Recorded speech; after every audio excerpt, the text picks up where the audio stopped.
Many of us walk through daily life carrying a heavy, invisible weight. It is a persistent, exhausting hum of inadequacy, a vague, constant sense that no matter what we accomplish, we are continually falling short.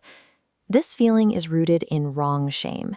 It is the internal conviction that your core self is hopelessly flawed, unlovable, and must be kept hidden from the outside world. Believing you are defective forces you to build a behavioral mask to survive. You might find yourself over-apologizing for minor things, yielding to unreasonable demands, or adopting a hyper-submissive posture to avoid conflict. This desperate scramble for external approval exists to compensate for a lack of internal self-respect. When you cannot respect who you actually are, you require other people to constantly validate the mask you wear. We often confuse this paralyzing guilt with humility, assuming that feeling bad about ourselves makes us moral or self-aware.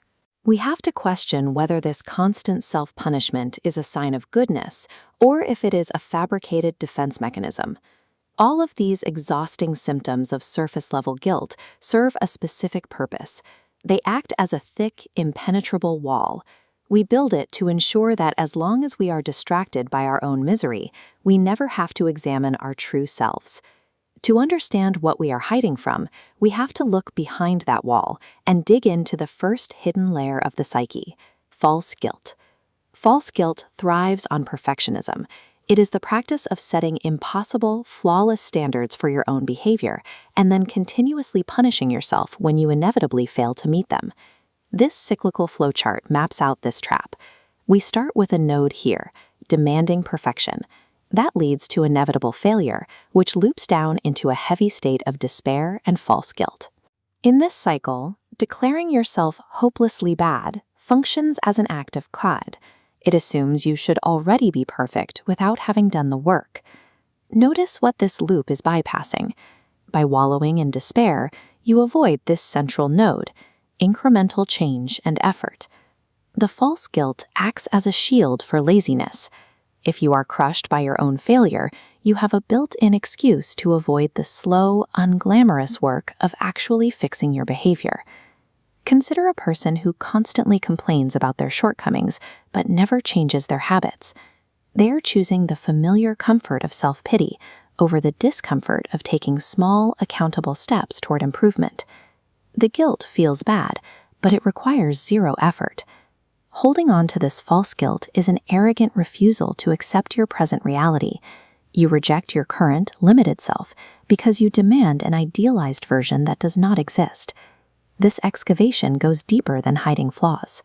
We also use these defense mechanisms to conceal our best, most generous traits.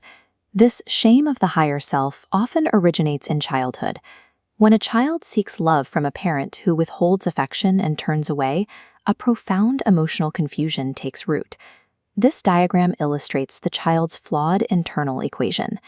Because the rejecting parent appears independent and unaffected, the child maps aloofness directly to strength.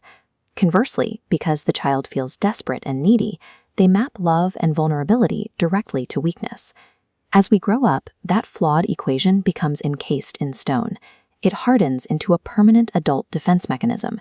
We become ashamed of our own capacity for vulnerability and tenderness, locking those traits away because our deepest emotional logic tells us that expressing them is humiliating. Over time, what began as a survival strategy in childhood hardens into an adult habit of emotional withholding. This brings us to the bedrock layer, real guilt. Real guilt is the actual, tangible harm we cause through our refusal to love. This guilt is generated by concrete behaviors that we eventually choose to maintain. It is the spite we hold on to, the emotional warmth we deliberately withhold from our partners, and the selfish desire to receive endless affection from the world without offering it in return. The entire architecture of false guilt and perfectionism was manufactured for a single purpose. It keeps us so preoccupied with an unattainable ideal that we never actually have to look at the painful reality of our current, voluntary refusal to love. Breaking this cycle requires a different approach, a practice we can call right shame or true repentance. Right shame means looking directly at the actual pain we have inflicted by withholding our love. It requires taking full responsibility for those actions without letting the realization trigger another spiral of self-pity. When we refuse to look at our real guilt, it operates like a negative force field. It acts as an energetic system, perpetually trapping us in a loop of defensive behavior, isolation, and loneliness. This animation shows how that field is sustained and how it is broken. Negative pulses radiate from a central core of denial. The mechanism of demagnetization happens when you apply an opposing inward force, acceptance. Having the courage to face and feel the actual pain of your flaws meets the core and neutralizes the force field. In the immediate afterstate of this demagnetization, the exhaustion lifts. You can finally abandon the draining quest for fake perfection.